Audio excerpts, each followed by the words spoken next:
Përshëndetje të gjithëve. Çdo fundjavë unë përgatis një ëmbëlsirë të lehtë. Sot do sjell një recetë keku me kakao dhe çokoladë. Jo vetëm përgatitet shpejt, por dhe është tepër i shijshëm.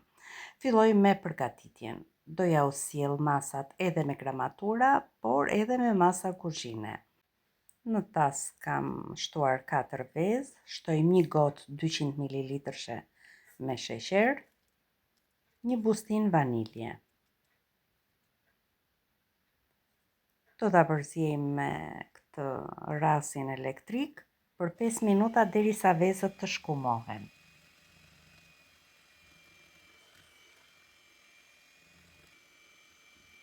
E fillojmë në fillim me shpejtësi minimale derisa të arrijmë në shpejtësinë maksimale.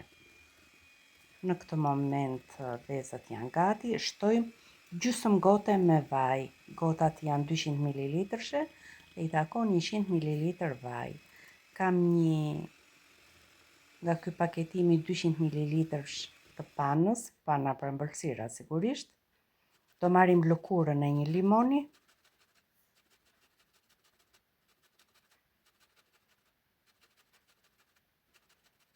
Ky kek është tepër i shijshëm sepse ka dhe aromën e vaniljes dhe freskinë dhe aromën e limonit.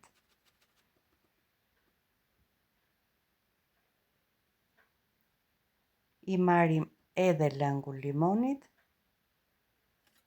Është nga ato limona me lëkurë të trashë dhe nuk kanë shumë lëng.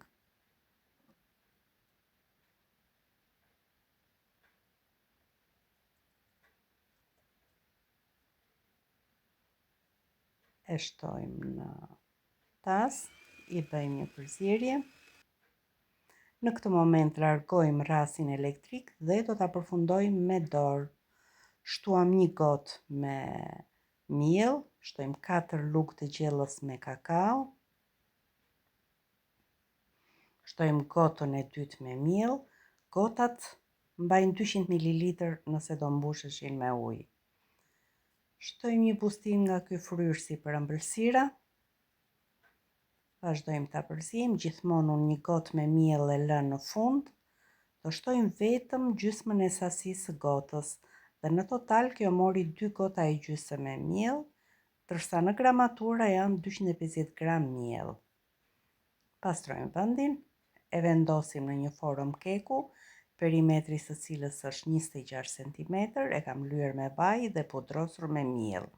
Direkt në furrë për 40 minuta në 170 gradë dhe shikoni si duket. Unë do ta mbuloj sipër me një glazurë çokolate, ndaj do t'i bëj një prerje tani. Ja ta shikoni dhe si ka dalë keku i pjekur, edhe në këtë moment ai shijon shumë, por me çokoladë bëhet edhe më i mirë. Këtu kam çokoladë. Është ky paketimi ka të dyja ngjyrat, dhe çokoladë të bardhë edhe çokoladë të zezë. Do t'i vendos në filxhan balte. Mund t'i shkrini në banjomari ose dhe në mikrovalë, ndërsa në filxhanin tjetër vum çokoladën e zezë. Në fakt unë e provova në mikrovalë, por njëri nga filxhanët nuk ishte i përshtatshëm për mikrovalë. Vendosa ta shkri në banjomari, e kemi gati. Si e kemi çokoladën të nxehtë nga banjomari, e shtojmë te keku që është plotësisht i ftohtë. Do ta bëjmë me një dekor të lehtë, duke shtuar dhe çokoladë të bardhë dhe të zezë me kombinim. Do ta lëm të ftohet për një orë, mbas edhe më pak, dhe ja ku e kemi gati. Reflekton drita e kamerës, ndaj duket ajo dritë hije në mes të kekut. Të dashur miq, kjo ishte dhe receta e ditës së sotme, një kek i thjeshtë por i shijshëm. Ju falenderoj që më ndiqni.